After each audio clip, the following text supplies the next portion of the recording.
तो नमस्कार दोस्तों, आप सभी का फिर से एक बार और स्वागत है हमारे यूट्यूब चैनल भोजपुरी पेज में। और मैं हूं आप सबका दोस्त भाई अजित यादव। दोस्तों देखिए, सुधीर लाल यादव जी का आज सुबह सुबह 6:30 पर सुधीर लाल ऑफिशियल यूट्यूब चैनल से एक नया होली गीत आप लोगों के बीच में रिलीज किया जा रहा है। दोस्तों देखिए, इस गाने का नाम है होलियो में ना अइला हो।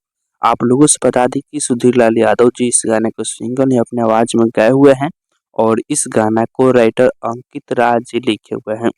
गाने में यदि म्यूजिक की बात किया जाए तो म्यूजिक बनाए हैं अभिराम पांडे जी, जो कि इस गाना को आज ही के दिन सुबह 6:30 पर सुधीर लाल ऑफिशियल यूट्यूब चैनल पे आप लोगों के बीच में रिलीज किया जा रहा है। तो आप लोग तैयार हो जाइए इस गाने को सुनने के लिए। गाना बहुत ही जबरदस्त गाना होने वाला है, सैड सॉन्ग होली गीत होने वाला है। तो बाकी दोस्तों फिलहाल कहिए बैठे आप लोग इसके बारे में क्या करना चाहते हैं कमेंट बॉक्स में बताइएगा। और इसी के साथ हम इस वीडियो को समाप्त करते हैं। अभी तक इस वीडियो को लाइक नहीं किया तो लाइक कर दीजिए, और इस चैनल पर पहली बार आए हैं तो सब्सक्राइब भी कर लीजिएगा, क्योंकि इस चैनल पर भोजपुरी इंडस्ट्री का हर एक अपडेट सबसे पहले आप सभी को मिलेगा।